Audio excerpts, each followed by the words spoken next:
মানুষকে যখন কবরস্থ করা হবে, আদম সন্তান চিরন্তন বাস্তবতা, আপনাকে কবরে শায়িত হতে হবে, আপনাকে কবরে শুইতে হবে।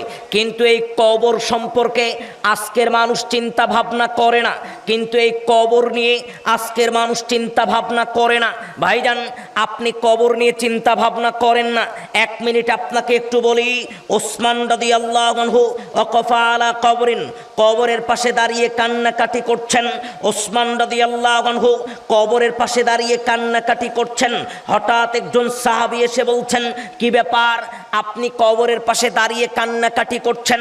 হাত্তা ইয়াবুল্লা লিহিয়াতাহু, আপনার দাড়ি মুবারক ভিজে গেছে, আপনার সম্মুখে জান্নাতের আলোচনা করা হয়, আপনি এত কান্নাকাটি করেন না।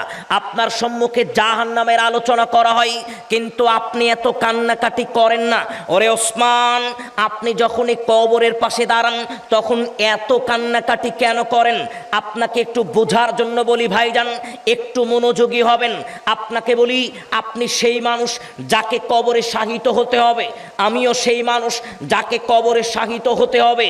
দুনিয়ার যত মানুষ এই দুনিয়াতে আগমন করবে, প্রতিটা মানুষকে কবরে শায়িত হতে হবে, কবরে শুইতে হতে হবে।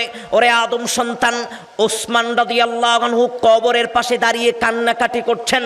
তার কারণ ওসমান রাদিয়াল্লাহু আনহু বলছেন, ওরে পৃথিবীর মানুষ শোনো, ইন্নাল কবর আউয়ালু মানজিল মিন মানাজিলিল আখির।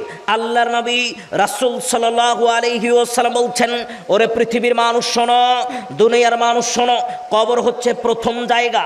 দুনিয়াতে বিদায় নেওয়ার পরে যত বিপদের জায়গা আসবে, যত জটিল ও কঠিন জায়গা আসবে, এর মধ্যে কবর হচ্ছে প্রথম।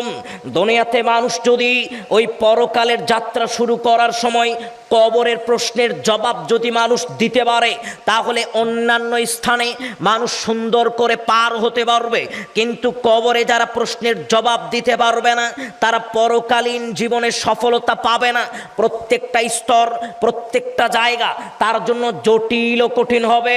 আদম সন্তান কবরের পাশে দাঁড়িয়ে যিনি কান্নাকাটি করছেন, তার নাম ওসমান রাদিয়াল্লাহু আনহু।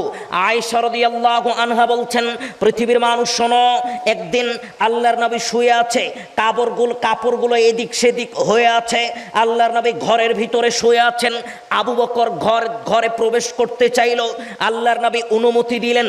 আল্লাহর নবী শুয়ে থাকলেন, কথা বললেন, আবু বকর চলে গেল। তারপরে ওমর আসলো, আল্লাহর নবী তার সাথেও কথা বললেন, ওমর চলে গেল। কিন্তু যখনই ওসমান দরজায় এসেছে, আল্লাহর নবী তার কাপড়গুলো সুন্দর করে ঠিক করলেন, উঠে বসলেন, সুন্দর করে কথা বললেন, ওসমান চলে গেল। আল্লাহর নবীকে